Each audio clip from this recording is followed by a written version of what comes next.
Beings, welcome for another video. So, ang didiscuss pala natin in this video is latest promo ng CIMB, which is 5th year anniversary promo, deposit promo. CIMB 15% interest per annum. So, for the last 2 months ng taon na to, November, December. So, all you need to know, lahat ng gusto nyo malaman regarding dyan sa 15% and promo kay CIMB. So, kung interested ka sa ganitong content, this video is for you. So, start na tayo. So, napakaganda ng promo ngayon na CIMB, 15%. Pinakamataas ata siya this year.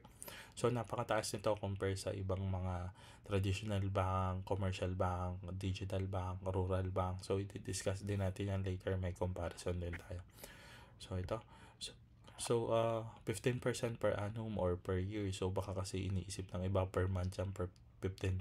So, per annum yan. So, if i-divide natin siya by number of months sa isang taon, which is 12 months, so magiging 1.25 per month siya. So, yung 15% na per annum, naging 1.25. But yung 1.25% na yan, napakataas na yan. And then, yung 1.25% na yan, babawasan ba natin siya ng 20% government taxes. So, in reality, yung 15%, ang actual na makukuha mo lang talaga is 1%, but still yung 1% na yan is napakataas na yan for the promo ng November and December. So, tapos, ang importante pa dyan is no cap, no limit. So, kung magkano yung willing mo ilagay, whether piso, 1,000, 10,000, 50,000, 100,000, 1 million, 5 million, 10 million, 50 million.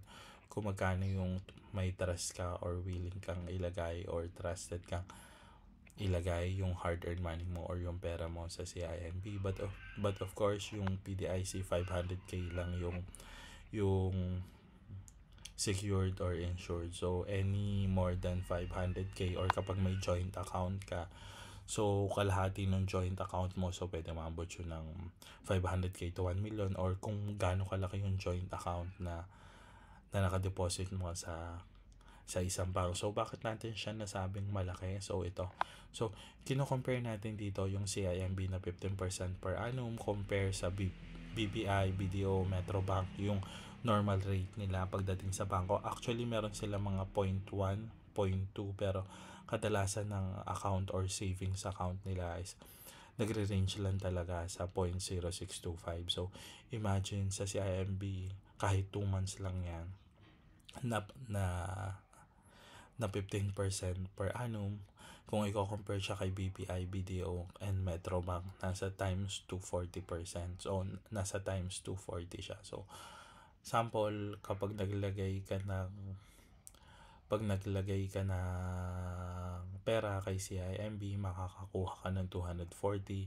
While kapag naglagay ka kay BPI, BDO, Metrobank, 1 lang yung makukuha mo. So, 1 and 240, ganun kalaki yung difference nila. So, hindi na tayo pupunta dyan thoroughly, but iyan talaga yung reality, 240%. Tapos, ito naman yung sample computation natin with tax to kung magkano yung makukuha natin sa promo ni CIMB na 15% per annum. So, kapag naglagay ka ng with tax to, hindi pa to nililess yung 20%.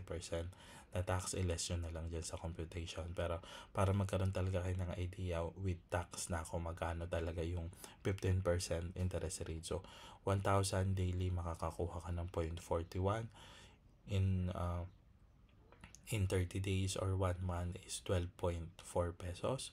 So, sa 10,000, 4.11. Sa 50,000, daily to nasa 20.55. Sa 100,000, meron kang 41.1. Sa 1 million, meron kang 410.96.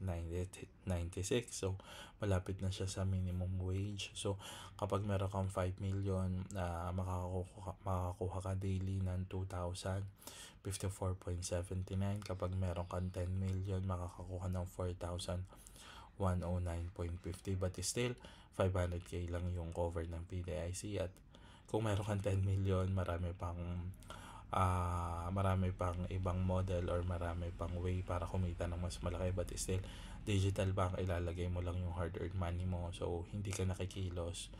Yung money na yung kikilos para sa'yo. Ang kagandahan kasi sa ganito, sa mga gantong medium sample yung banks, yung pera yung pinapagana mo, which is, alam naman natin, yung pera is hindi siya napapagod. Unlike yung tao, napapagod yung pera. Basta pinakilos mo na yung pera, whether interest siya, dividend, or commission, or additional income. So, hindi napapagod ang pera mag-generate ng pera. So, napakaganda nito. So, kung monthly naman siya, mag-start na tayo sa 100,000, nasa 1 to 40 siya. Yung 1 million, nasa 12,000 siya monthly. Yung 5 million, nasa 62,000. Yung 10 million is nasa 124,000. So, napakalaki niyan. So, yun. So, explain ko lang yung 15%. So, for new customer na nag-create between October and November is nasa 10% per annum lang yan. Pero for existing user na nag-create na noong September is 15% per annum yung interest rate niya. So, nakalagay din sa baba for new customer yung may earn up to 10% per annum. So, 5 plus 2 plus 3 interest rate. For existing customer, you may earn up to 15%. So, 5, 1, 2, 3, 4 interest rate. I-explain ko rin yan later. So, ito. Earn up to 15% per annum on your total ADB, no cap. So, ito yon. So, keep your savings with us and get 5% per annum interest rate on all your savings. No ADB cap. So, wala rin condition para sa 5%. Basta maglagay ka lang kayo ng hard-earned money nyo, kikita siya ng 5%. Ngayon naman, para makuha yung 6%, ito ay applicable lang sa, itong 1% na to, applicable lang sa existing customer. So, grow your average daily balance by at least 5,000 and get additional. So, dito na papasok yung sa new customer. Yung sa new customer or depositor, ito yung eligibility 5, 2, 3. Sa existing 5, 1, 2, 3, and 4. So, punta na tayo sa additional 2%. So, spend a total cumulative amount of at least 5,000 using virtual debit card and get additional 2% per annum on your savings, no cap. So yun lang, mag-expend lang kayo ng 5,000. Yung iba may ginagawang mga hack or tips and tricks dyan. So, check nyo na lang sa net. Kaya lang yun nga, may risk na ma-close or matag yung account nyo pag ginawa nyo yun. So, willing ba kayo i-risk yung account nyo para lang sa 2% na yan? So, depende na sa inyo. And then, additional 3% pag naglagay kayo ng 15,000. Kapag nag-spend kayo ng 50,000, yun nga, may mga tips and tricks din na ginagawa dyan. Kaya willing ba kayo may risk na matag yung account nyo para dyan sa plus 3% na yan. So, depende na sa depositor. And then, itong 4% na to, grow your total ADB by at least 50,000 and get additional 4% per annum interest rate on your savings. No ADB cap. So, i-explain ko rin mamaya yung for new user ulit para mas maintindihan nyo. For new user, 10% lang. For existing, up to 15%. Yan, so ito. Do I need to perform transaction to be eligible for the promo? No, you are automatically eligible for 5% if you are a new customer or existing customer. Tapos ito ka. So, kung makikita nyo, yung existing customer sa new customer, ito siya. So, ito yung new customer. So, yung new customer, 5% plus 2% plus 3%, and explain ko din to kanina. So, while sa existing customer, meron siyang additional 1% and 4%. So, yun lang, na-explain ko na naman to kanina kung paano natin siya makukuha.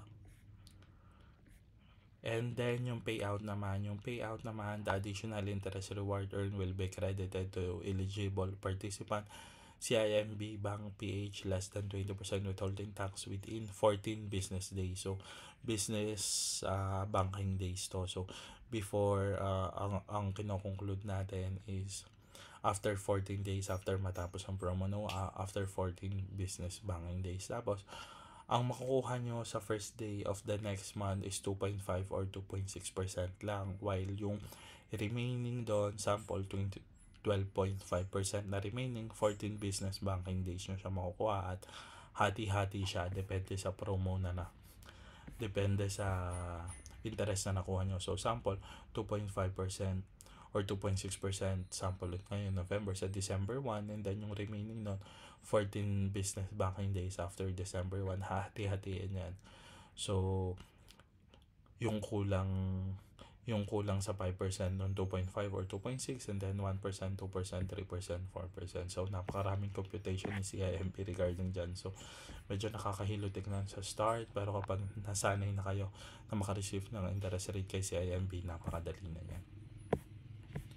So yun lang, I think na-explain ko naman lahat regarding sa promo ng CIMB na 15% per annum. So kung interested, so please like, comment, and subscribe. Thank you.